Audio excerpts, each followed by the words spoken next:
Good evening, everyone. The mic. Somebody's mic is open. Do me a favor, you guys mute, and then when it's time to go, you just mute yourselves, okay? Good evening, everyone. I want to personally thank everyone for this special occasion on LinkedIn Perspective, the episode 140, and the show tonight is going to be the Marshall Morris Show, and it's the Marshall Morris Show is for an individual that's right below me, and this individual is a powerful individual that has been doing quite a few things in his lifetime. Not only he's in the Army, special operations team leader, he's been excellent in sales, he's been able to create a family, and he has a beautiful relationship. But the biggest thing that I want to be able to convey is that Marshall with Kurt Jensen, who's on the other side with the American flag, has been able to reach out to me and say that, you know, due to the sense of urgency that's going on right now, and that I'm going to publicly, with Marshall's permission, to openly say that Marshall has terminal cancer and is stage 4. And the reason why we're doing this show tonight is for a number of reasons. To get the word out, Marshall is going to speak on his behalf because I'm just going to sit there and facilitate. We have his daughter right here, Nicole, on the side. We have Brian over here, his chef. We have Kurt, his assistant, and we have Doc right here, Matt. So, and the infamous Angela, which is his better half. And the biggest thing that I want to be able to convey is this, is that no veteran left behind on what we do. And the biggest thing that we want to do is, if you have an opportunity to give back to society, don't wait until the last moment. And it's moments like this that are important for people to understand where things are at. And with further ado, I'm going to introduce Marshall. Go ahead, Marshall. Go for it. Hey, thank you for having me tonight, Hiram. I greatly appreciate this. I can't say, thank you enough for the opportunity to get together with everyone here, for the, celebrity chef, Brian David Scott, Dr. Matt Andre, my daughter, Angela, Kurt, and yourself. This means so much to me. When you're looking at, a terminal illness in July of 21, when I was diagnosed, most people would have sat back and said, hey, let me circle the wagons. Let me figure out what's going on. 8 days after I got diagnosed, I was standing outside of the Vanderbilt summer home in Newport, Rhode Island. And I was thinking, if I had the Vanderbilt money, I could actually do something to help the world. And then I realized I didn't need their money to do that. I could help by just working with one person at a time. And so at that moment, I decided to found Dying Defiantly, which was going to help, terminally ill veterans, military, first responders, civilians, and their families through this journey that I was going on myself. I've had not one single sad day during this whole time. Not one day have I been, oh, woe is me, this is terrible. I just said it is what it is. And I just got to business, and I wanted to start by helping others.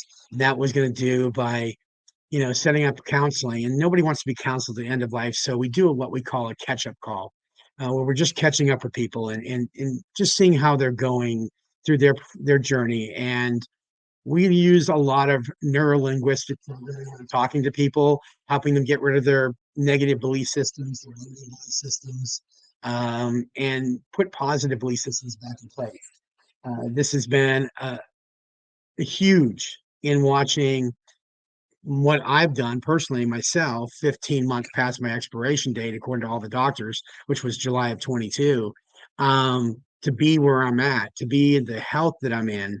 I have to, one, thank a little bit of the doctors that are around me, right? And the people that are around me, because everybody is, feeds that support system, right? It feeds that strong mental attitude that I keep. And the military instilled that in me, and it allowed me to be who I am today. And I wouldn't trade my military career for anything. And if the U.S. Army said, hey, Marshall, come on back today, I'd be there in a heartbeat. And I would defend this country until my last breath. And, I said I would always die for this country if I had the opportunity. And my oncologist the other day reminded me that that's probably what I will end up doing anyway. So dying for this cancer, because I'm pretty certain the cancer came from the Gulf War, in a parasite called the liver fluke that lives in the waters over in over in the Persian Gulf. And iodine tablets don't take care of them. When you ingest them, they stay in your body for 30 years. And when you die off, they create bile duct cancer, cholangiocarcinoma. And for those that don't know what the bile ducts are, that's the plumbing inside your liver. Every 4 to 6 weeks, I get the pleasure of having stents put in my bile ducts to keep my liver functioning and letting the bile flow. Uh, when that fails, I'll fail. That's only been done 25 times now. So, getting used to it. I think I have a frequent flyer card now at IU Medical, the Cyber Cancer Center. Man, I tell you what, we do about myself personally, I do anywhere between 45 and 60 counseling calls a week. Uh, and Man, that's just a blessing, right? To be able to talk to these people in their darkest days, and to bring some light into that moment, to to see them, you know, realize that their terminal illness is just a word. It's not a sentence, right? That they don't have to live. They don't have to go into eternity, um, based on what their illness is, not by what the illness defines it to be, but by how they define it. And it doesn't mean that they have to do it by whatever medical means it is. Just be the best possible person you can possibly be every single day. Just be a blessing to one person every single day will make your life so much better. And I mean, it has made my life better. It has made me a better person. It has made me a better father, a better husband, a better friend. Um, I thought I was a halfway decent Christian before, and I won't push religion on anyone, right?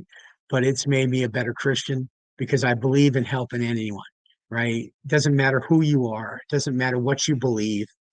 If you pick up the phone and say, I need your help, I will be there for you. And my phone is on 24 hours a day to any of the people that we help. I never thought I would see the number of people that we've helped in the first 2 years. And I did this without the funding, fundraising aspects. I self-funded the charity for these last 2 years, pretty much single-handedly, and we've helped almost 13,000 people to this date. My goal next year is 36,000 people, and this is how we do it: by getting the word out, by letting people know we're here for them, by letting people know that we're never going to stop helping you. Even when I'm gone, this organization will be there for you. With the programs that we have in place, that is our peer-to-peer counseling, our counselor counselings, our transformational treks, which is where we take terminally ill patients to the Grand Canyon, and we hike them from the North Rim to the South Rim, where we have scholarships for the family members that are left behind. Just this program, this organization was founded with just three key things: a strong mind. Keep a strong mind, which means a positive mental attitude. I believe that healing begins here, right? And then a strong body. I don't care if you're bedbound. A body in motion is a body alive. Just keep putting uh, the bands at the front of your bed and keep moving them. Allow yourself to stay moving, stay motivated, and then a strong faith. You know, Believe in something bigger than yourself. I don't care if that's the Easter Bunny. I don't care if that's Santa Claus. Just believe in something bigger than you, because in the end, you're going to need that as you face this journey ahead of you. And I'm so blessed to be surrounded by the people that keep coming to me and helping. And what can we do to help? And I can't say enough, good things about all the people that are here tonight. And thank you.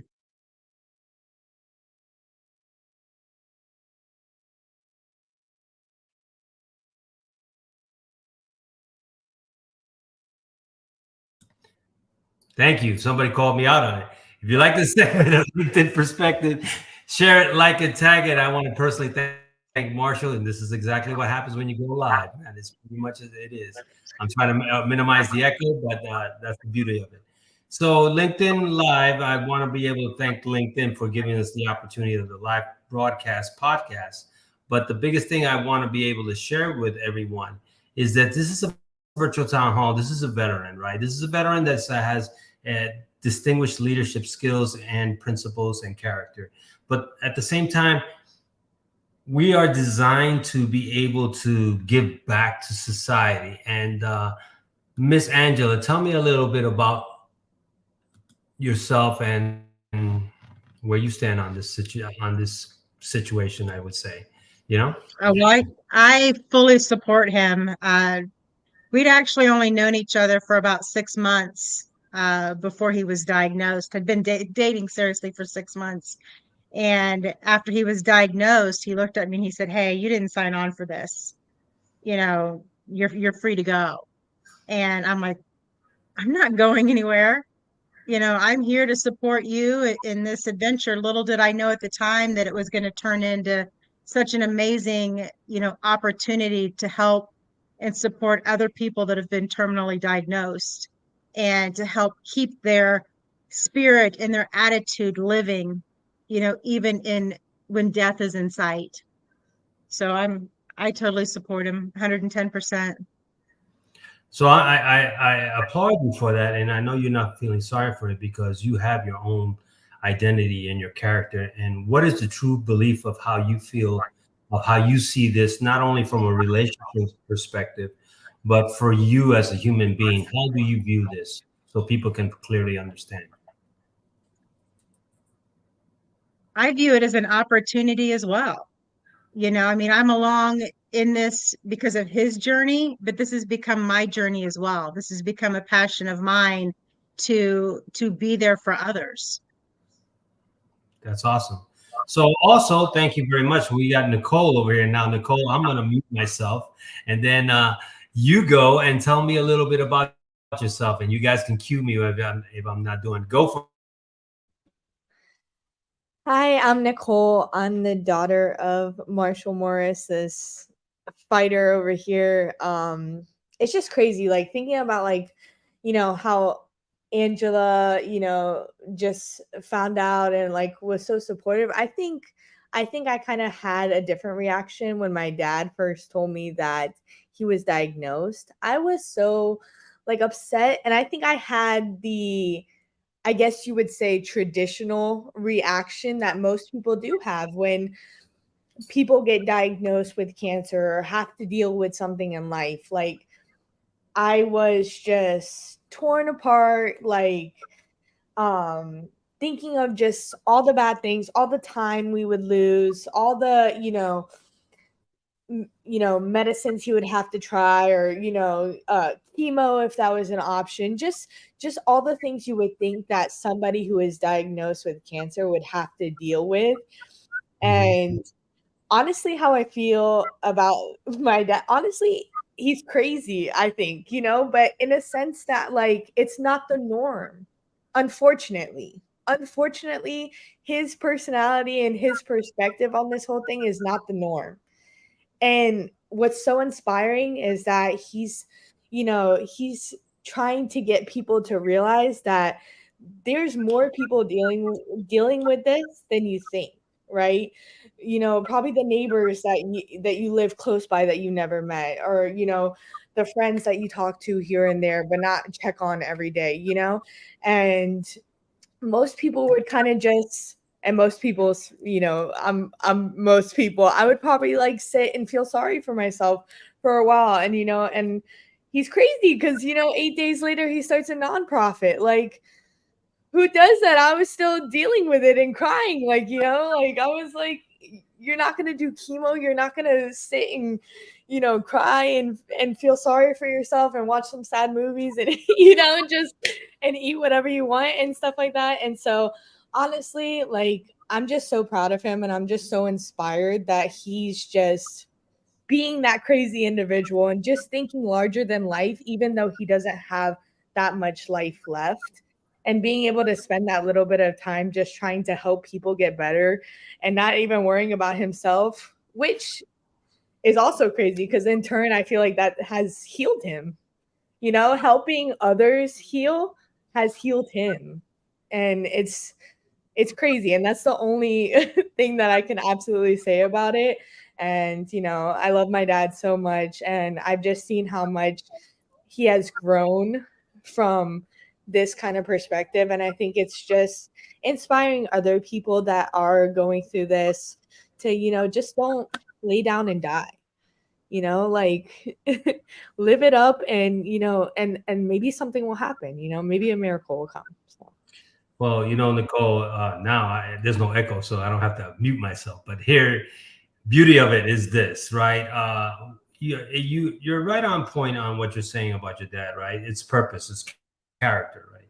You can be losing your health, you can be losing your finances, but if you lose your character, you lose your purpose, you lose your identity. So people don't understand that this is a valid point, right? You could be sitting there mourning, getting the shock and awe of what you're gonna do, or you're gonna like Shawshank Redemption, right? Are you gonna start living, or are you gonna start dying? Pick and choose. It's a matter of choice. We're designed to be able to have that gift of choice. We choose to go, and we choose not to go. It's not a right or wrong answer, nothing like that. But for people like Marshall that are inspired and giving me the opportunity to share this, even though it's a Friday night, but the point is, there's never a good time to start. When is a good time to start? When is that? When I'm ready. When are you ready? It's never a good time. You got to be able to do the little things that make you successful. You have to do things that bring passion. You have to keep your standards up regardless of what's going on, because people are going aimlessly, right, through this world, and they're feeling sorry for themselves, but they don't understand that they're better off than a lot of individuals that are homeless and are pretty much. And they don't understand that they have the freedom to do everything that they have that other countries don't. And we already know that from Iraq and Afghanistan. Now I'm going to go to the Doc Matt. You're his doctor.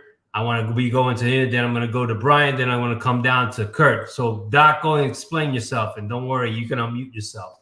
Go for it. You got to unmute yourself on that one. All right. You got me now? I got you now. Now we're even. Thank you so much, Hiram, and thanks for being on here. Thanks for hosting this program, having Marshall on here. Thank you so much for what you do. I'm a family doc in Bloomington, Indiana. I teach at the IU Med School, and a lot of my training was in the VA hospital in Indianapolis. And in fact, I learned probably my most important medical lesson while I was at the VA. We had this old, very formal staff physician who was my teacher. And one of the things that happens in the VA hospital when you're training there is, and they would even tell us this. He said, look, there are some people that come in that no matter what you do, whatever they've got, you're not going to be able to save them. And then you're also going to have patients that come in that no matter what you do or how bad you mess up, you can't kill them. And he said, but Dr. Andre, he told me, and I was really upset one day because I had one of these guys that just nothing we were doing was working, and I was so down about it and frustrated. And he said, Dr. Andre, in your career, you will find that you will cure things occasionally. You will improve things frequently, but by God, you will comfort always. And I really took that to heart. And I'm just so proud of Marshall because of what he's been able to do is turn this very tough diagnosis into a gift for thousands and thousands of people. And Nicole, I just wanted to say to you that please don't feel bad about your reaction because mine wasn't much different. I'm ashamed to admit that I think Marshall spent the first 30 minutes comforting me after I learned about his diagnosis because I was upset. This isn't fair. This isn't right. And this is a service-related illness that he has. And the only reason he even is dealing with this is because of the love he has for us and this country. And the incredible sense of being here to be a gift to others. He embodies that. And I've never known someone with a diagnosis like his that people envy, but they do because they watch the joy in his heart. You can't tell the man is dying at all. I don't know when that's going to be, but I will tell you with his diagnosis, 80% of people that have that, no matter what stage they are, aren't here in a year. We're past 2 years of a stage 4. This is rare as hen's teeth. So I know this man has something to do. And the way he's going out and improving people's perspective, you know, one thing I tell my patients a lot, you know, life is not the opposite of death. Birth is. Life is a terminal condition. There's no physician alive. There's no hero in war that's ever saved a life, because this always ends the same. The question is not if you're, and I've never known one single human in my entire life that doesn't believe they have a soul, no matter whatever else they believe. If that's true, what that means is we're all immortal. We're going to trade avatars a few times, and that's what this body is. But the real you can't be touched. The real us can't be touched. But this man has decided to take this time that he has left and be an absolute blessing to other people. So you've not made a pitch at all, but I'm gonna. And if anybody feels what I feel from Marshall and what his mission is, please know that any love you have that you want to share to people, any dollars you put in this man's hands, he will do more good with it than anything else I can imagine or anything else I've ever experienced. One of the things I try to do, like I said, is relieve suffering. And what people suffer from so much with a terminal diagnosis is fear. Mm-hmm. And the best way to deal with fear is to get your mind off yourself. And I watched him do this immediately, and he's continuing to do it. And he is having a better day than you, even with his diagnosis. So I'm honored to be part of this. I'm honored to call him a friend. I knew Marshall long before this diagnosis ever came, and he was an incredibly special human without this. He just found a way to turn, you know, something really tough into gold. And I'm just honored to be part of it. You know, Doc, a lot of people they don't really get to hear from a medical professional, because they feel that when a physician comes in, right, he's just medically termed, right? But they don't understand. They study for years of their lives. They understand the medical terminology, but they have feelings. And sometimes when in that profession, you have to conduct yourselves. You can't be walking sterile, but here's a great opportunity and an eye-opening experience for the audience to understand that you're a human being. You have feelings, you have concerns. And the biggest thing that a lot of people in this platform don't understand, that you're a doctor, you've worked in the VA. So, you know, you can speak to it in a way where people can understand it, because you're right. And you've done the consensus as when people have terminal illnesses as well, they are in the shock and awe. There's nothing that we can do to comfort them. They seek solace. They want to find reasons, but there's not enough results, right?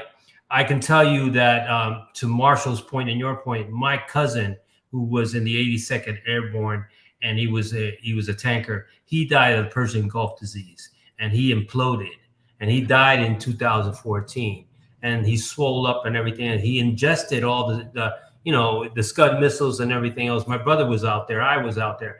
But my cousin, who suffered the most, right? And it was years, and then finally took his life. But back to my point. My point is, it is a great appreciation for somebody from the medical field that's taken the time out to explain himself, not only from a medical perspective, but from a humanitarian perspective, to be able to say, I built a relationship with this patient. I've been able to understand. I have feelings. I have concerns. I'm mourning it. So a lot of people don't get to see that, right? Because they go like, I'm sorry, I got to tell you this. And they go back and the doctor sucks because he or she has no feelings, right? You know, F the doctor, whatever the case may be.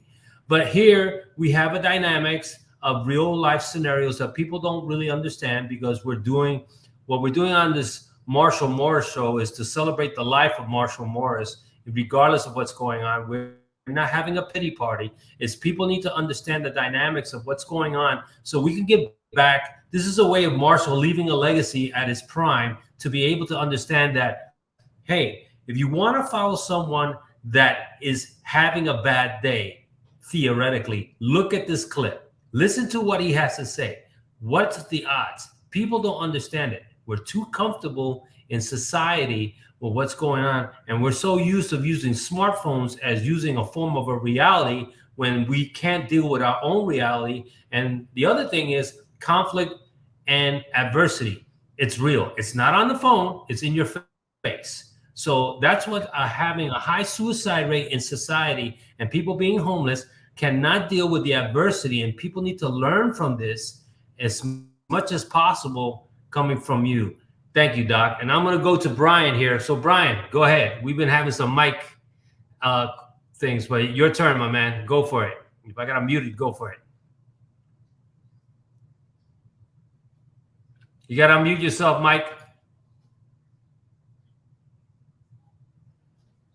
That's okay. Not used to having to unmute things. Okay. I just want to say that everything you said really resonated with me. I personally will never forget the day that my doctor looked at me and said, "You've got cancer. It's aggressive." Doc, it was called the Mons protuberans carcinoma. And for those of you that don't know, it's like an iceberg. What you see at the superficial level of the skin is the very, very tip. What I did not know is that it was growing deeper and deeper through the quad. And just before it had penetrated the femur, the surgeon was able to remove it. And so when you see me, even though majority of my quad has come back quite long ago, this is not just a few years ago this happened. It's obvious, you still have that 8-inch scar going down my knee. And so when I found out about Marshall and everything going on, I just said, I'm in. Kurt and I had a great conversation, and I thought, I got on the phone last night and I was blown away. Marshall, your zest for life and your passion, brother, your energy, man, it's, thank God, contagious. I'm exhausted. I've had less than 2 hours of sleep, and I listened to you, and that was better than 2 cups of coffee, man. I'm sitting here just thanking God I'm here, and every one of you, thank you for being here. This is what life is about. And as a chef, this is what I love doing. I get to bring people together, and we get to celebrate. And we celebrate life's most cherished and wonderful moments. And, here we are. So, Kurt, a special thank you for helping to make this happen. And I'm available if you guys want to ask any questions. I'm just excited, and I feel honored and blessed to be here.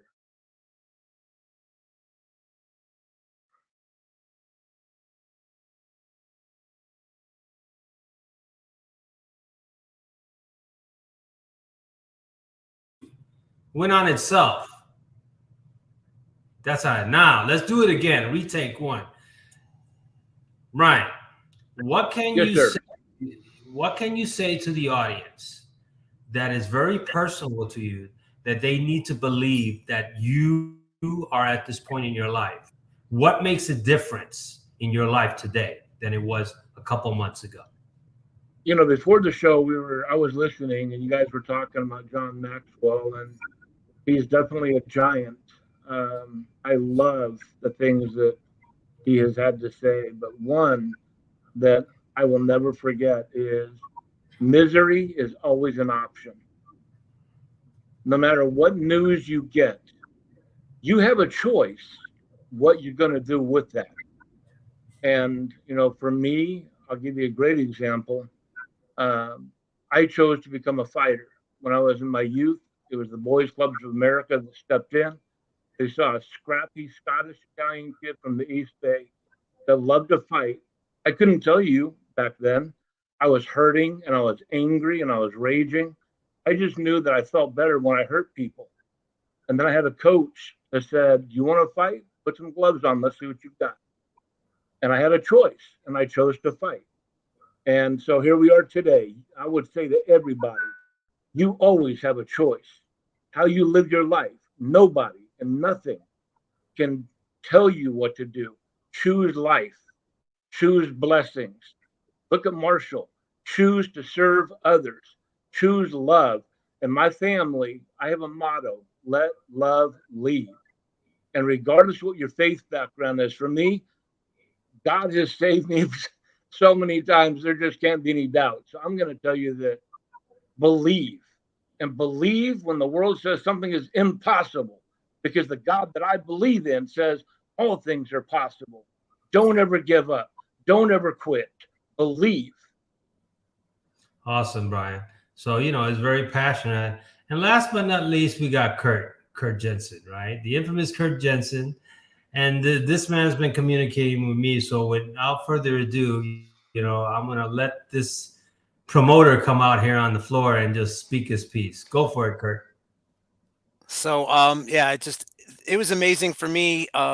Personally, in the last 5 years, I've lost 14 family members. I lost my U.S. Marine Corps veteran dad, my Army veteran that served in Vietnam stepdad, my aunt, a whole bunch of family members, other family members and friends. And so, this concept of helping people as they go through, what I've had to go through so many times in the last 5 years as a family member, and then to be able to come alongside Marshall and help him with this is just all God. I mean, literally 2 hours after finishing a year working with Tony Robbins, I'm on the phone with Marshall, and we're talking about how we can help so many other people that are in the situation that he's in.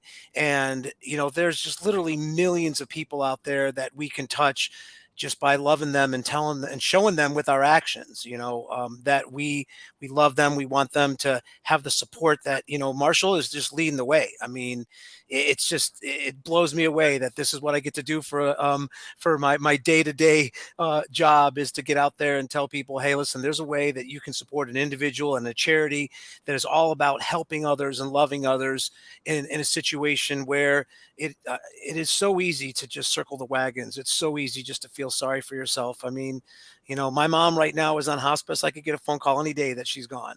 And I'm laser focused on helping Marshall. And you guys are right, man. When you're helping others, then it helps heal you. And every day I have an opportunity to possibly talk to my mom. It's not usually very pleasant because she has dementia and forgets me a lot. But the bottom line is that I can walk through that, and I can walk through that day knowing that I'm helping others, and Marshall is just leading the way, and I'm just blessed to be able to help him. So, Kurt, you can put down in the chat what the nonprofit organization, how can they be reached? Tell them how can they reach you or Marshall as well, since we're going live.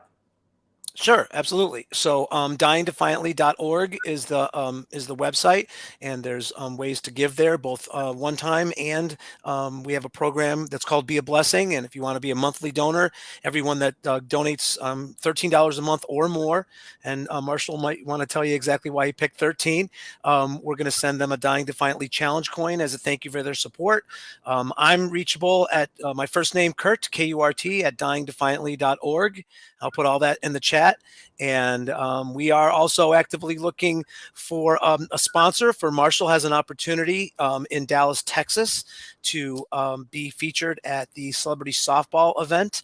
And that's going to be an amazing opportunity. If there's corporate or business sponsors out there that would love to come alongside a veteran and come to an amazing event November 4th in Frisco, Texas, that's going to be an opportunity as well. So I'll put a bunch of stuff in the chat.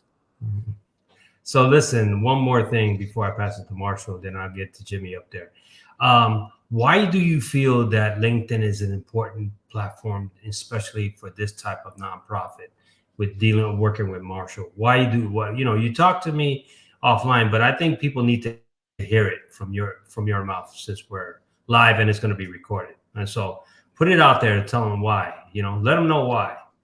On LinkedIn, as far as, you can identify people on LinkedIn. It's so funny nowadays, let's call out the elephant. There's some very fake and unreal people on LinkedIn, but there's some obviously real people on LinkedIn, and everyone on this call are real people. And, the concept of it taking a village, absolutely. We get a village of people behind Marshall Morris's cause and Dying Defiantly's cause, which is all about loving others and taking action and asking, you're right, asking, hey, do you know anybody that's facing terminal illness? There's a charity out there that's all they do is support people that have terminal illness and their families, climb that last mountain. And, the bottom line is that people need to know about this because, Marshall was telling me when we first started this trek, when you're in the military and you get diagnosed, eventually what'll happen is, you'll get discharged because you can't do your job anymore. And then, you'll be sent on your way to the VA. And Marshall has been the exception to the rule, obviously, getting fantastic VA treatment.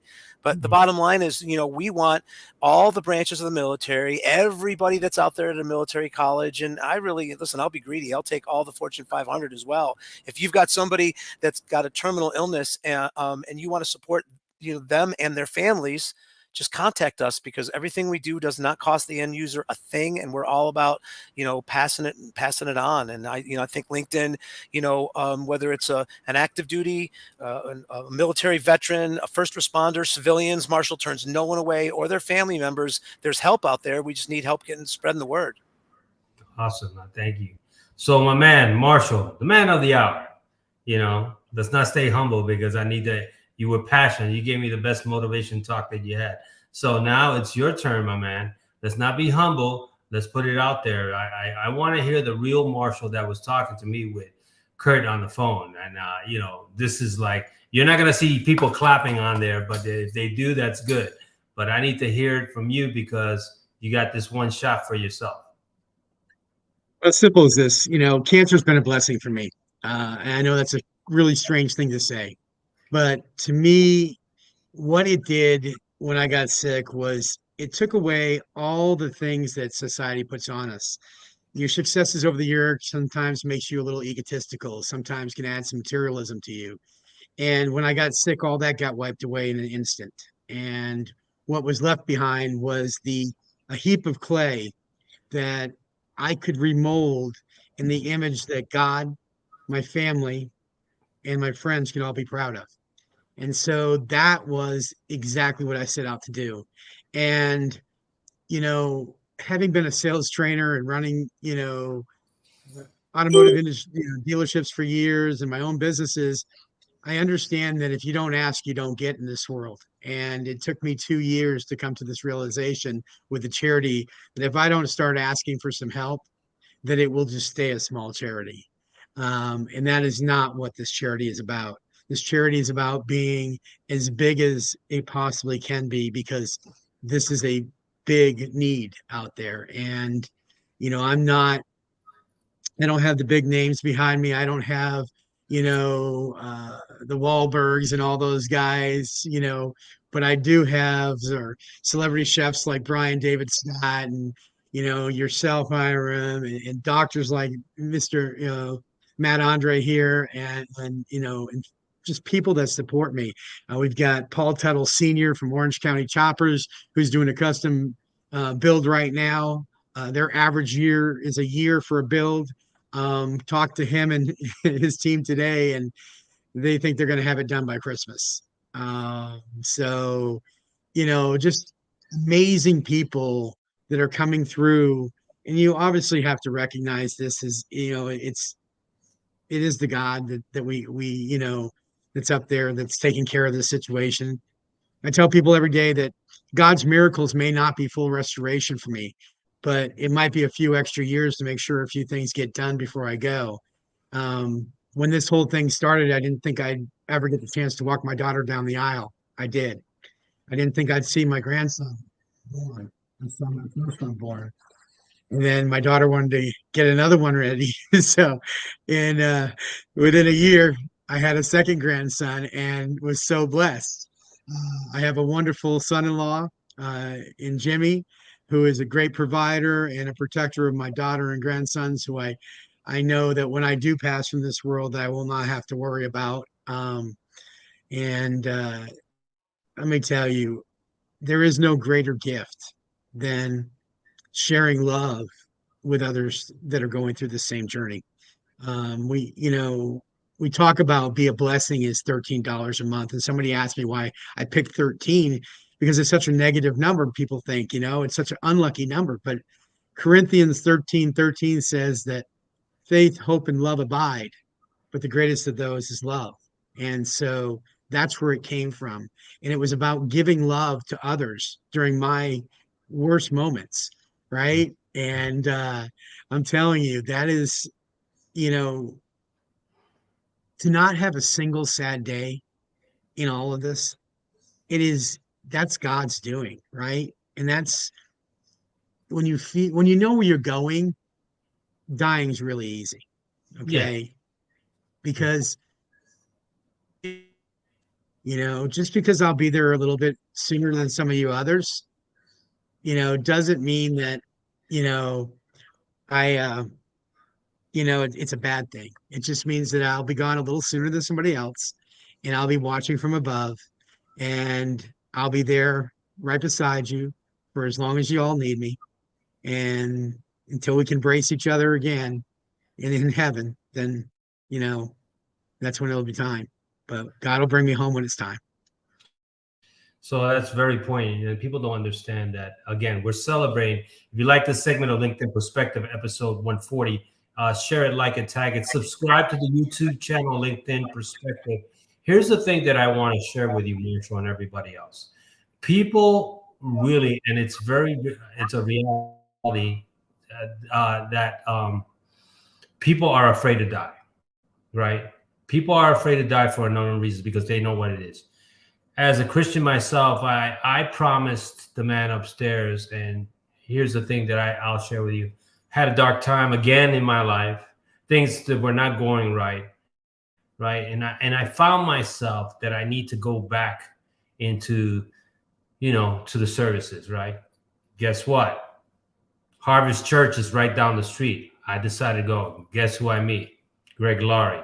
Guess what happens? I go get baptized. Now, I don't get baptized once. I go and get baptized at Pirates Cove, where they filmed the Jesus Revolution.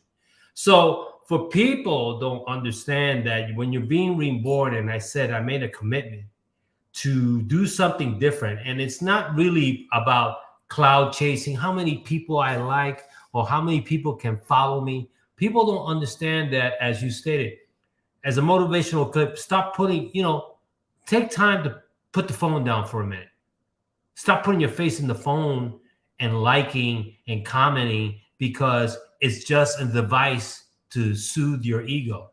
Now, I have a gift to be able to put content out there that people are suffering from silence. But at the same time, is your character and dignity, and you got to understand, you can't be on that phone 24/7. You need a break. You need to deal with reality. This is reality. This is what's going on. People are afraid of it, or it's a very awkward situation. I don't want to talk about it. Well, when are you going to talk about it? Are you going to talk about it when you're dying? And I'm sorry, I'm dying. Can you help me out? It's too late in the game. As we talked about in the beginning of the show, Marshall, this is the Marshall Morris Show. We're celebrating your life for all the right reasons. We're doing it in a way where people don't understand. It might be morbid, but how do you want it? You want me to cry over a coffin when you're already gone? That's just a shell of yourself. That's all. Your spirit goes somewhere else. Your soul goes somewhere else. Your memories stay with everybody else. You leave a legacy for people to understand, like, man, I remember Marshall when we were talking about.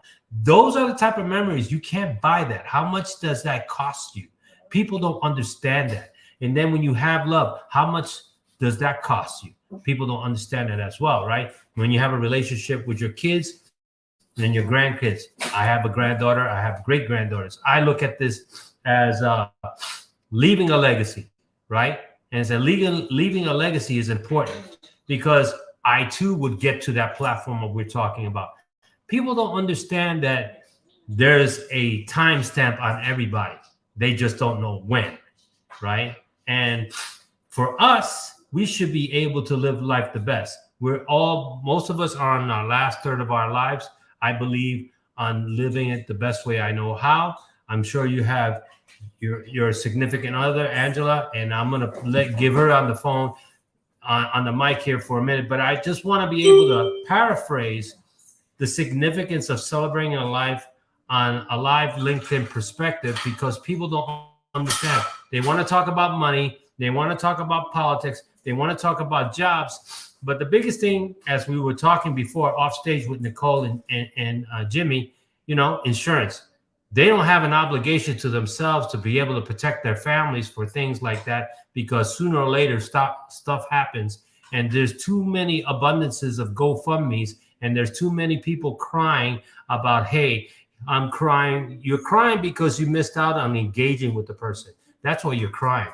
instead of clapping and celebrating the life of the person and say, you know, it's sad, but he had to go or she had to go. I'm not going to cry because I didn't miss the opportunities to be able to have that moment with their lives, which is priceless that you can't go back. So go ahead, Miss Angela. Yeah, we've actually been quite blessed that we've been able to travel, that he's been healthy enough to travel. So we've got to spend a lot of quality time together and take some trips and see some amazing places. And, you know, obviously building those memories and sharing those experiences. And on a cruise, you have no phone. So it's been great connecting. So spending that time, what have you learned about spending that time? Has anything negative come across during that time you've been traveling? I mean, we're all human Oh, beings. absolutely. He walks way faster than I do. Well, that's good. So what can you share with the audience when you're talking about a relationship, when you knowing that this situation, you as you stated in the beginning of the show, you're in it. But what's the biggest thing? What's the biggest caveat that people need to understand from a woman's perspective? There are certain things when a person gets ill that you just have to accept, you know, with a smile. You know, it might not be your cup of tea, it might not be something that you like or enjoy, but you acknowledge it as, hey, this is the situation, and you accept it. You Okay. know, whether it be, you know, the fact that, you know, you have to scratch his feet, you know, for 10 minutes every night because the itching gets so bad that, you know, it's the unscratchable itch and he's in pain from it. So what do? You scratch his feet every night. So, Well, but you do it with a smile because he's there for you to scratch his feet. well, you know, you called me out on it because my wife is a hairstylist. She's time massage my feet. It's like at the last minute of the night. Hey, I'm ready to go to bed. Massage my feet. So it's like, you know, I get They're that. still there for you to massage. Yeah. So nice. Jimmy, tell me a little bit about yourself since you've been putting the kids to sleep, and tell them that your relationship with Marshall. Go for it. So,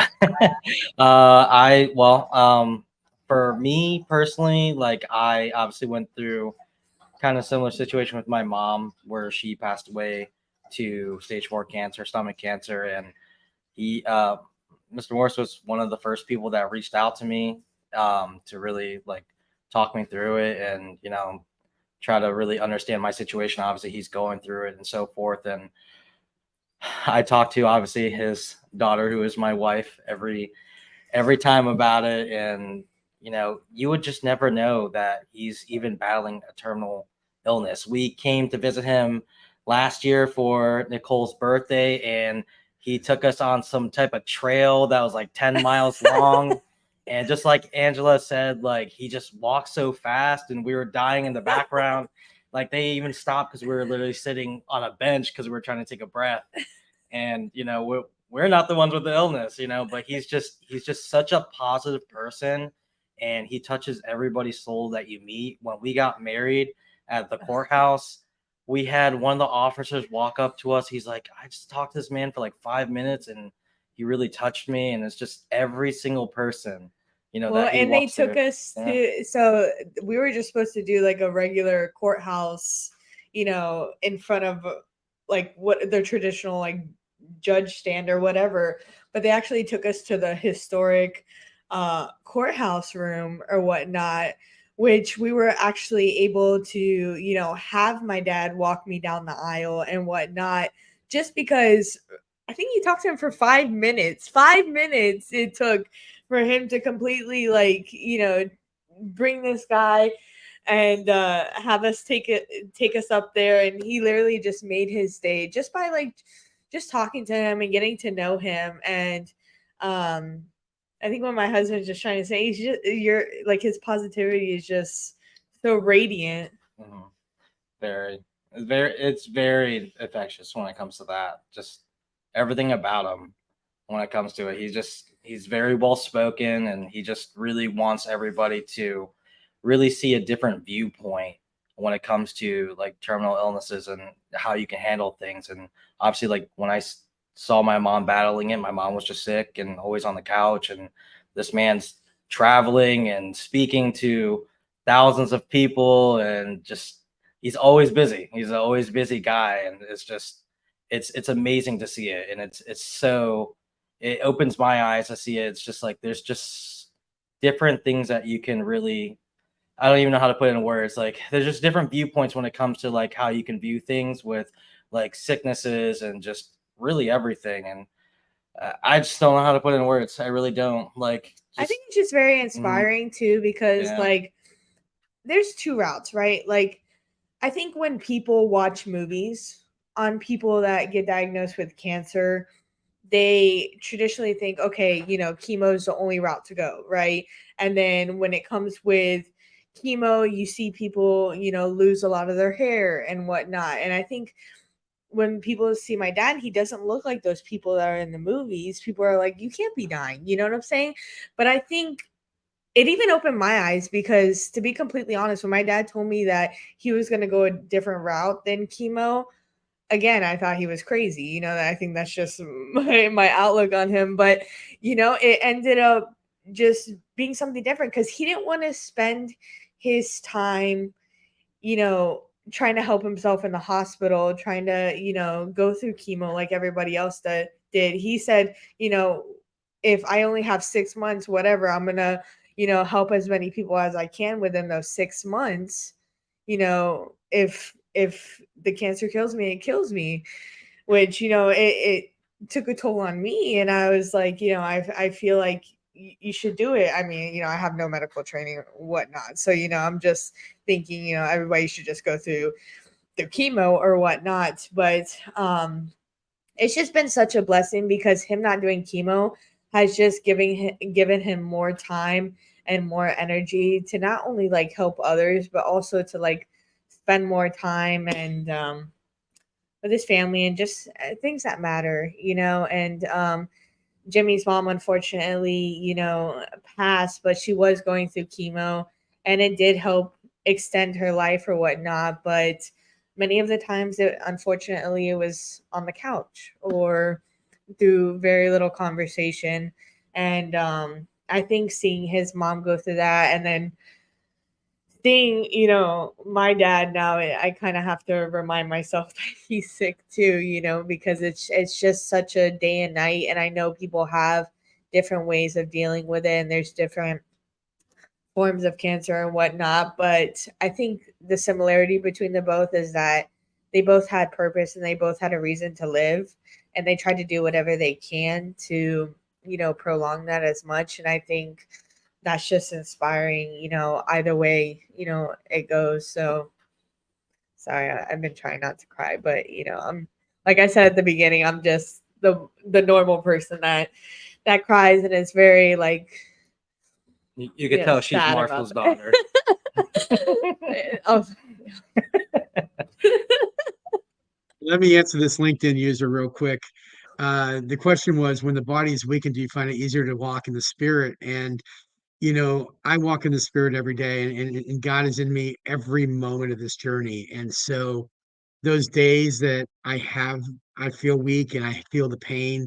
I mean, the pain, don't make no mistakes. I deal with pain every day. And if I took what the doctors prescribed, it's 30 milligrams of morphine a day, plus every 3 hours, it's 15 milligrams of oxycodone. I'd be a walking zombie. So, yes, I have moments of weakness.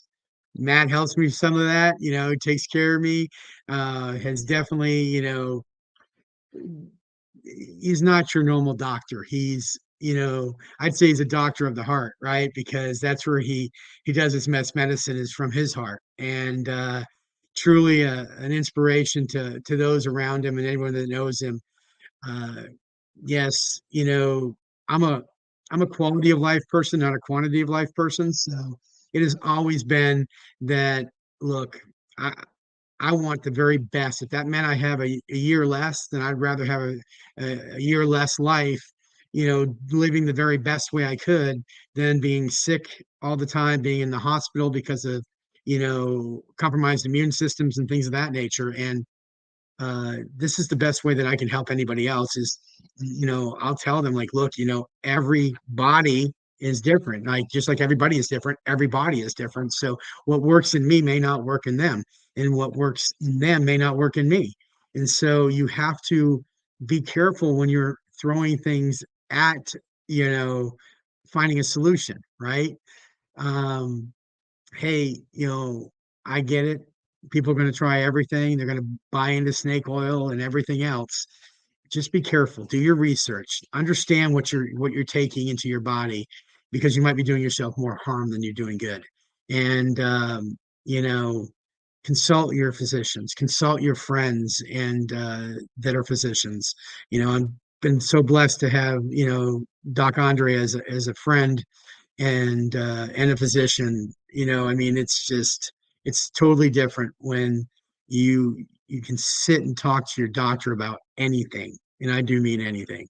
um so I mean, this man has been around me. He knows my ups and my downs, and I'm human just like everybody else, and I have had my shares of ups and downs in life. And let me tell you what, none of those things matter in the end. What matters is what you do, how you treat people, and how you love the ones that you're around, because that is the most important thing in the end, is the love that you shared with those around you, not just your family, but those that come into your life. And if that's just for 15 minutes, then it's for 15 minutes.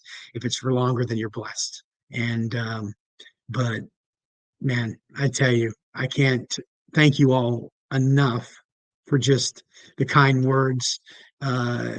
Just, I'm not big on taking a whole lot of compliments. So it's sometimes hard to hear that I don't always believe I'm doing this much, right? And I just hope that we continue to do good things, because somebody said once, it's not the number of seeds in an apple, it's the number of apples that come from one seed. And I hope that we seed the ground very well from tonight moving forward. Well, that's great. And, that's why we're doing this show. And that's why people don't understand that giving of the heart is more important. But I want to hear more from Doc. And I want to hear it from him, because this platform doesn't really get to hear from a medical perspective, not only as a professional, from a human sensitive side, and understand that how is it from your side of work, right? Your scope of work, how you engage with patients, how you feel about it, how you develop the relationships. I think people need to hear that, because they don't understand the sweat equity that you put into this craft. Thank you, Hiram. Yeah, and thank you, Marshall, for those comments. Yeah, it's been an honor to be your partner in this journey, and going anywhere. And you mean the world to me, brother. One thing I aspire to is, I get to do medicine, but what I really want to be is a healer. And you don't have to have the letters behind your name to be a healer. And Marshall is a healer. And I've listened to his conversations with people going through terminal illness, and I've listened to the practical advice that he gives them, and I've listened to him listen and help people get to a place that they can convey those deep feelings that they're dealing with a diagnosis like this. And I'm just telling you, if you're out there and you're dealing with a terminal illness yourself, if you have a loved one who's doing so, dying defiantly can help. They do practical things because there can be such a paralysis that comes on people when they get a really bad diagnosis, that one of our limbic system responses is fight or flee or freeze. And when people freeze, they lose opportunity, those precious moments they have left to do their purpose, to do what they came here to do. And I've listened to him tell people, hey, let's get you set up and make sure we get a will in place so that you're still taking care of your family when you're not physically here to do it. I've watched him help people overcome their reluctance to go to treatment, and said to tell them you can't know the outcome, and it's not your responsibility to direct the outcome. Your responsibility is to do the step ahead of you. And the level and amount of encouragement that he gives, again, he did this way before he ever had a diagnosis that was terminal. Every time I ever met the man, every time I've ever spent time with Marshall, I leave feeling like a better person. And my favorite thing about dealing with human beings is that it is actually impossible for any person to ever become unaware of anything. Once you see something, once you gain a perspective, you're going to have that for the rest of eternity. You're going to have that for the rest of your life. And what he can do and what Dying Defiantly can do is help take something that has been overwhelming for you and turn it into a blessing, just like he's done for himself. He wants to help you understand that the journey that he's been on, if you have that same diagnosis, it can be yours as well.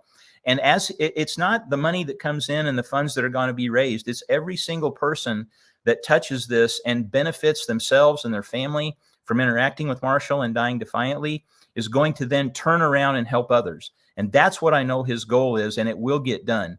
And again, I'm just honored to be part of it. That's a great take, Doc. And what's the other question that I have that I think that needs to be addressed? You're a human being, right? And when you're dealing with this situation, can you just share from your insight how you feel when situations like this affect you? Yeah. Those that are really close around me, they know that I kind of wear my heart on my sleeve with this. I mean, it's hard. And I know a lot of my colleagues who and please, I'm so grateful for all the medical people listening. If you're still in medicine after the last 3 years in the pandemic, there's only one reason. It's because you love people, and that makes you my true brothers and sisters. So thank you. But what I would offer is that sometimes the most important healing you can do has nothing with your education. It's just your vulnerability. I cried like a baby when Marshall told me this, and I wasn't trying to game anything. It's how I really felt. And I do that with my other patients. It's hard every time I lose anyone. We've had the COVID come through, and I didn't lose a single patient to acute COVID, but I've had 7 patients die from a heart attack or stroke after it. And every one of them I feel.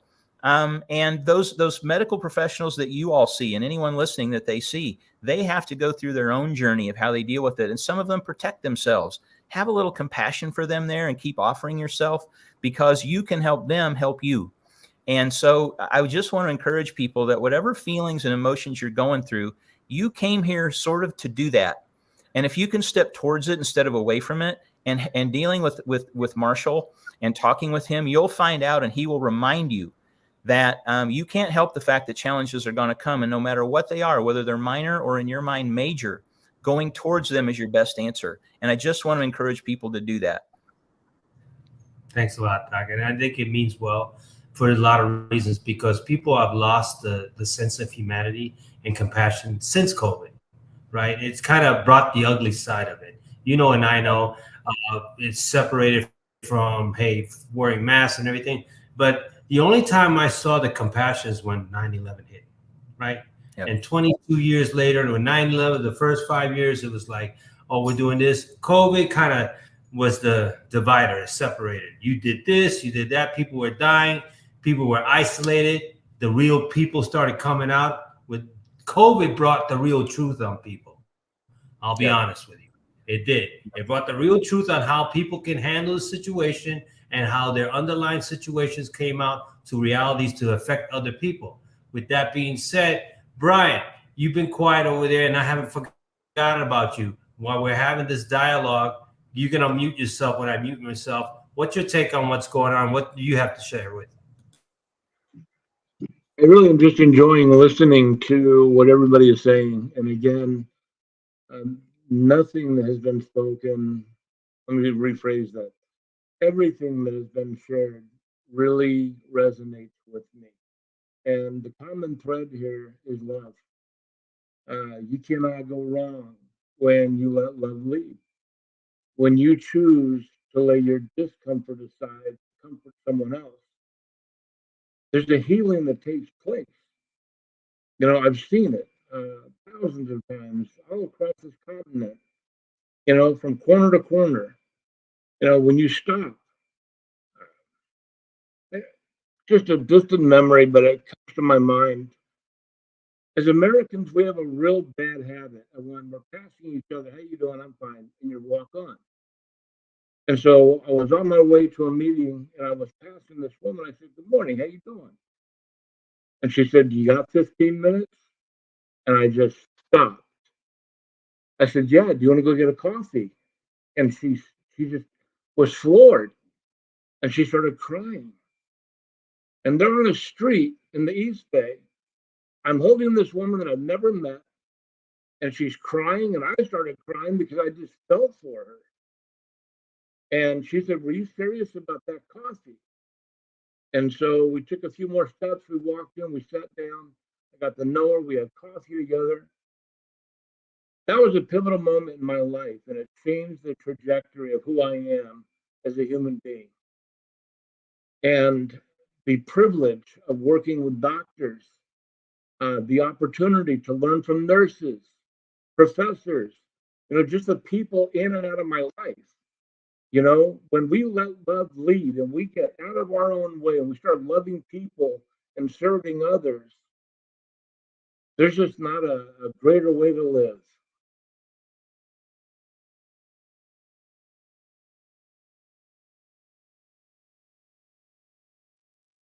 Amen, sir. Amen. I'm muting myself. So it's very touching. It's very touching to understand that. And for everybody to understand, we have those, when we're doing virtual, mics go on, off and on. But that's the reality. That's why it's authentic. But the biggest thing that I really want to share is that people need to really understand that it can happen in a second, right? Everything in your life, no amount of money, no amount of material things, nothing in this world can really save you. When the moment of truth comes in, you're going to find out who's standing in your corner. You're going to find out who's going to be there for you. You're going to find out that that circle of influence is going to stop what they're doing to come for you, to come for your rescue. And those individuals, whether it's he or she, whatever the case may be, it could be a stranger, whatever the case, they're going to fortify their energy to be able to show their compassion to you, because life in itself is, we live for a purpose, right? You want to die with dignity. This is the whole purpose of doing this on this show, to be able to communicate with people that death sentence doesn't mean that you're dead man walking and you're walking with chains. This is where you step up the game and say, so I'm about to check out. It's time to play ball. It's the second half, the fourth quarter. We got to play some ball, right? And I think that the misconception that you came from, that you brought up, that was very clear, Doc, about from the medical perspective of how people are going and how you and that craft comes in. And then with Nicole and Jimmy, seeing it from a different perspective, from a parent and in-law, and then Ryan as a friend, right? And then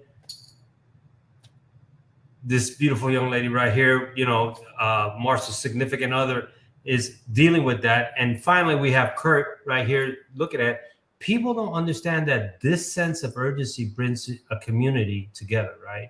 It has a sense of fellowship. It allows people to understand, but people need to get off their asses and stop feeling self-entitled about stuff and really understand that your ego is not going to pay for your health. That's it. Your ego can't cash any checks, right? Don't write any checks you can't cash, especially when it comes to your ego. So for me, it's important to understand that at any given moment, that for myself to be able to put this out there is for people to understand, whether they like it or not, I don't care. But it's going to circulate as long as I have this account. But they can learn something from that. And that's why we're having this show. Kurt, what's your thoughts on that? Sorry, I muted myself, but that's okay. No, man, you're exactly right. I mean, the bottom line is that there's an opportunity here to give, to a gentleman's, mission in this world and after, that's going to impact, every one of us. The bottom line is that, there's not a lot, that can't be done when a village comes together to help, the people that deserve it. And, I don't think there's anyone out there that has had to deal with a terminal illness, whether it finally ended in the passing of that loved one or is ongoing, that, can't feel, what that means. And, to have people out there, again, especially our veterans and our military people, first responders, to not be at the front of the line. They need to be the front of the line, period. You know, I mean, I know I'm probably preaching to the choir, and if people disagree with me, that's too bad. The bottom line is that, you know, I mean, at the beginning of the show, Marshall wouldn't even be in this situation if he wasn't serving his country. You know, if Marshall was like Kurt Jensen and saw the movie Stripes and decided not to go into the military and go into college instead, he wouldn't be in this situation, right? But the bottom line is that, you know, he chose to, you know, to ultimately give his life for his country. And now before he leaves, he wants to show people how to die defiantly. I mean, you know, it is the ultimate selfless act. And yeah, we welcome any and all supporters, business partners, sponsors, because, you know, we're looking for those village members and tribal leaders to help us get the word out, because this definitely is a cause that I challenge anyone to say it's not worthy. Awesome. So we're going to wrap this up. So we're going to start with Nicole and Jimmy. Your final thoughts. What have you learned out of this platform? What can you share, and what can you leave with the audience? I would just say that, you know, especially from just our stories, just know that, you know, you're not alone. There's more people dealing with these kind of things every single day. And, you know, I think just finding that kind of community to reach out to, and, you know, even if you're dealing with yourself and you might not like want to speak about it, you know, just like my dad's doing, you know, reach out and try to help others, because, you know, it's been healing him. So it might work for you, you know, but it's definitely just going to help you live a better life for the time being if you're just focusing on helping others rather than focusing on your own pain. And I think that really stands true for even people that aren't even dealing with, you know, a terminal illness. Even if you have a family member that is, especially coming from my point of view, I think, you know, learning to, you know, be strong and be supportive of whatever they decide, and trying to make the most time out of the time that you have while you have it, because you never know when it's going to be the last day, and just staying positive and keeping a positive mindset. But, you know, I think if you are dealing with this kind of stuff, you know, reach out to my dad. He will personally talk to you, which I think is crazy as well because he's so busy, but he will personally talk to you. And that's what I love about him. He will take the time out of his busy schedule and help you through whatever you're going through. So definitely take advantage of everything that he's doing. And there's help out there, and you know, hey, you can call me even, you know. But yeah, I just think it's just been an honor to be around him, you know, before his diagnosis and even now. So, Well, thank you very much. Jimmy, same question for you. Just kind of piggyback on that. I'm with Nicole, and Mr. Morris is always going to take the time to talk to anybody, regardless of his busy schedule or not. And, you know, I don't think I ever really told you this in person, but you really, truly are such an inspiration. And everything that I follow that you do, and just everything that, you know, whenever we talk, like you're just such a positive person, and, you know, you're definitely a beautiful soul to this world. Right, awesome. Brian, your take on it. You closing comments. What have you learned out of this podcast? What have you taken away? What can you share with the audience as well? I just really cannot say or emphasize enough that love is powerful. In fact, it's the most powerful force this side of eternity. And whatever you do, if you do it in the name of love, you will not fail. You cannot go wrong. You know, Marshall, you said it. Now you spoke the word. And now these three remain: faith, hope, and love. But the greatest of these is love. You know, I had the privilege given to me by God to raise three amazing sons. And I don't know how many kids that I've adopted all over this country because they needed somebody that could look at them in the face and say, believe in you. You got to dream, you got to go for it. You got to protect it, you got to nurture it. Go for your dreams. Make it happen, baby. You know, I didn't become a champion fighter because I wondered. I got in that ring and I threw down with every ounce of energy I had. You know, and it changed my life, man. Love will change people's lives. So take the gift, take the talent God gave you, and go touch people's lives. You won't go wrong. Be a blessing. Thanks a lot, Brian. I appreciate it. Doc, you know, it's I learned a lot from you, right? Seriously. Not only that I used to work in the VA myself, I'm a medical clinic. I've dealt with a lot of physicians, but I'm glad that I've learned something from a humanitarian side, that's from a medical perspective, that people understand, and you shed some light that is very positive. That we're human beings and we develop relationships. We hurt too, and we have passion. So your closing comments of what have you learned out of this podcast? What can you share? What can you leave with people? Thank you, Hiram. Well, first thing I've learned about your program, and I'm honored to be part of it and on here. I share with you that love for our veterans. My grandfather was a radio operator on a PT boat in Okinawa. I grew up with those stories. People in my family, they're either military, healers, or criminals. I mean, it's kind of one or the other. And I love our veterans, and I'm so grateful to them because they literally do. They have a heart of putting others first, and they want to protect those people that they love, and they want to protect people that they've never even met. And all of us are benefiting because of their gift, and that's wonderful. So two things I want to share. One is, firstly, I know, just as you mentioned, people kind of stuck in their phones. It's very easy to feel like the world is really, really, really dark place right now. But I want to tell you, I mean, if you look at mainstream media, that's all you're going to hear because that's what they want you to hear. You can only control two types of people, those afraid or those that are angry. If you refuse to get either, you're not controllable. But I'm telling you, great things are happening in the world, but they're happening at a grassroots level. I've had more patients quit dumb affairs, silly addictions, effortlessly in the last 2 years than I've ever seen in my entire career. And things are getting better at the same time as it looks like they're getting worse. And one of the ways they're getting better is because of programs like what Marshall's put out here.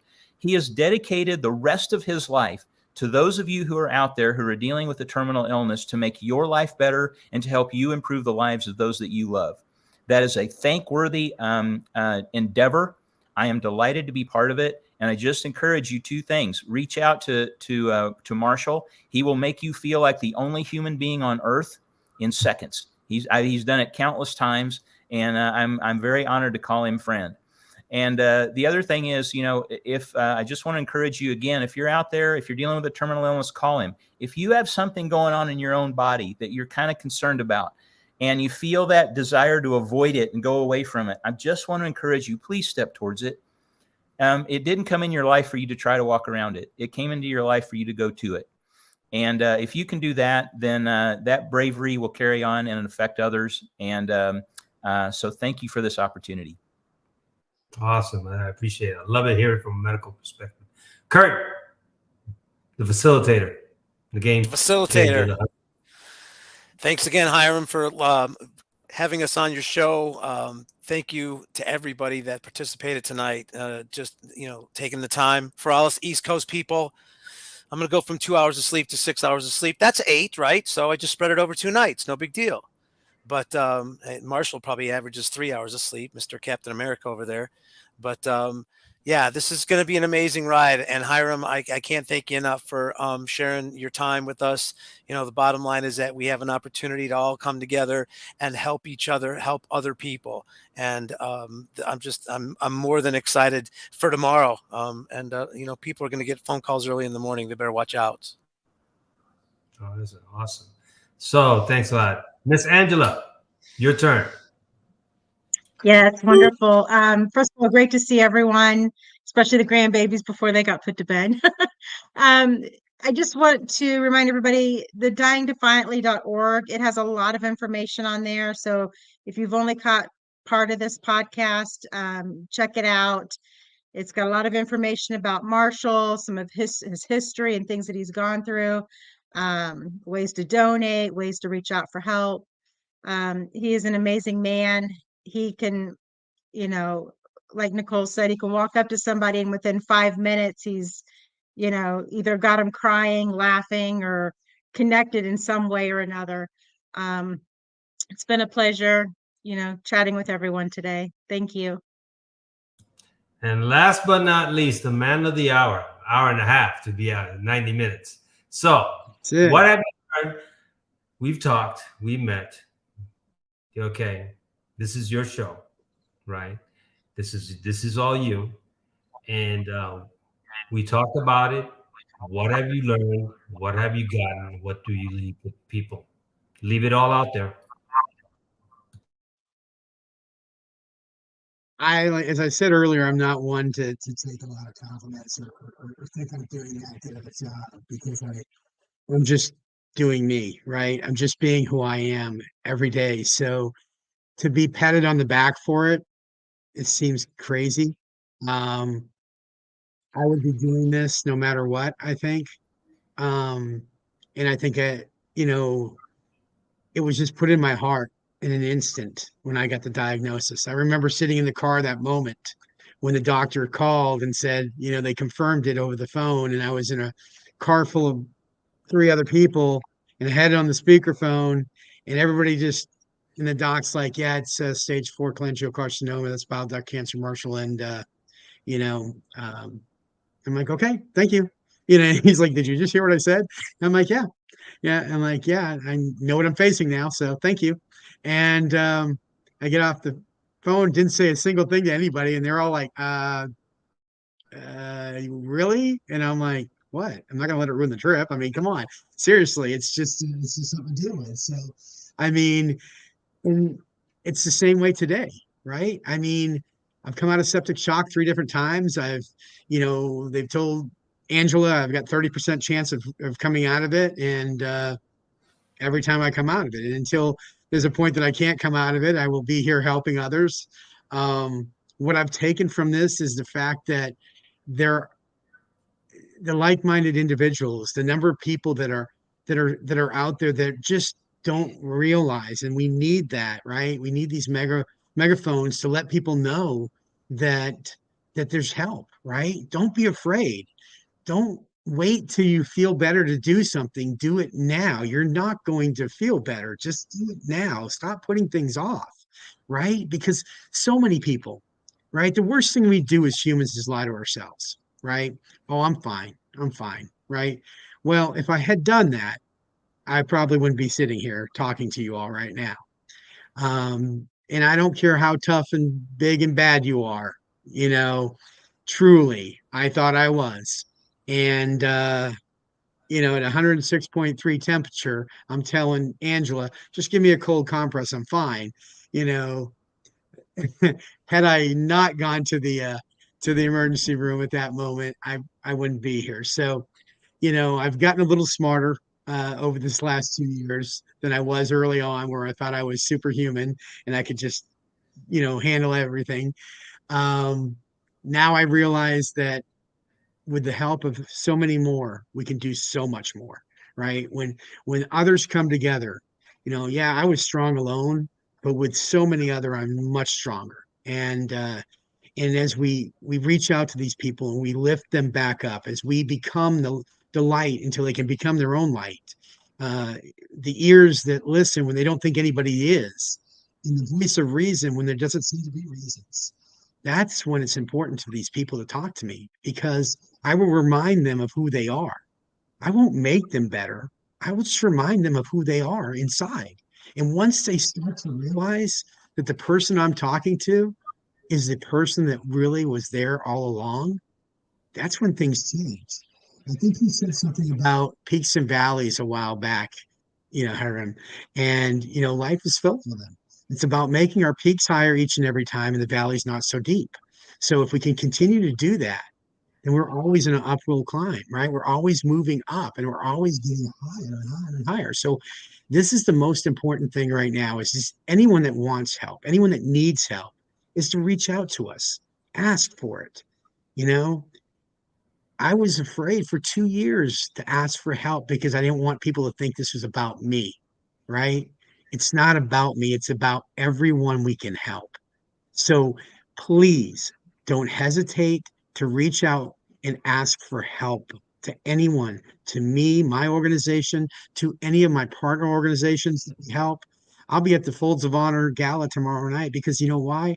I believe in still giving to other charities, even though I run my own, right? Because I'm still a giving person, not just giving of my time, but giving of my funds as well, because it's not just my charity, but to others, because there are good causes other than my own out there as well. And so, God, man, this is a great platform. I'm so blessed to have been a part of this tonight with everyone that's included. LinkedIn is a great platform for the professionals out there. Please, we need to use it more often. We need to use it in the ways that can benefit each of us. You know, get the word out, let it be a part of professionalism and you know, the social community that we all need. And you know, most of all, Hiram, thank you for having me tonight, man.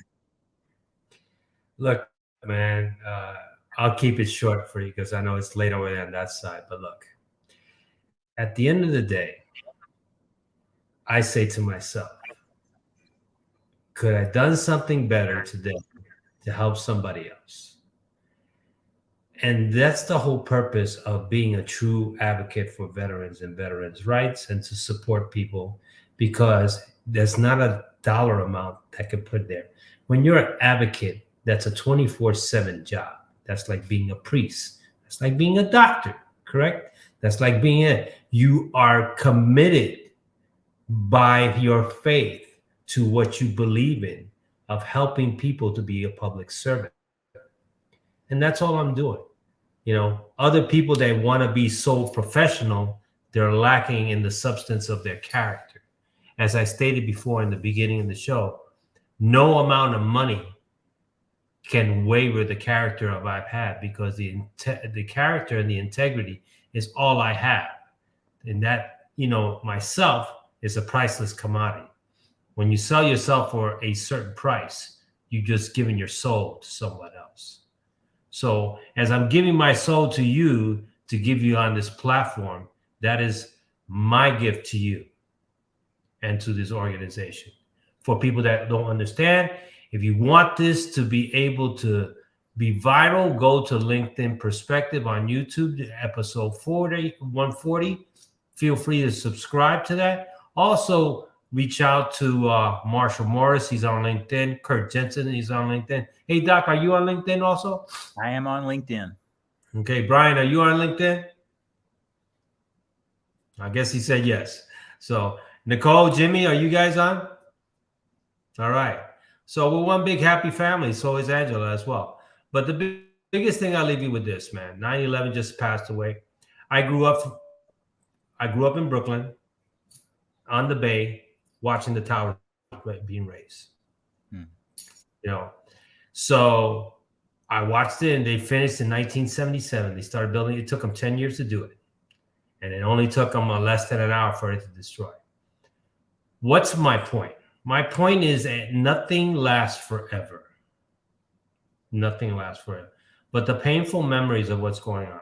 So when people are finding too many reasons and not enough results to support people, they justify their reasons because it's too painful for them to give until it happens to them. So if you want to give to this nonprofit organization, reach out to Kurt Jensen, to Marshall Morris, and to Angela, and to Nicole and Jimmy that's in there, right? That's one big happy family. Or you can reach out to me, and feel free to do that. And if you like the segment of LinkedIn Perspective, share it, like it, tag it, feel free. It's a platform for the subscribers on LinkedIn, and it's also on Facebook Live as well. So if you look at mine, you can look for me on Facebook Live, and just think about it, because tonight, while we're sharing this, closing the show, there is someone right now suffering in silence because they can't speak. So hopefully this tool of virtual communication has, this tool for communication, and it would help somebody heal for themselves, right? because as we're talking, you know, and I know somebody is about to commit suicide. They're in drug addiction. They're in terminal illness. They're looking for their last rites. They don't have any words of encouragement. So you guys stand by. For all you people on LinkedIn, YouTube, Facebook, I want to thank you. Subscribe to the YouTube channel, LinkedIn Perspective. Thank you. Simplify and enjoy the rest of your night. Peace out. Don't go, guys.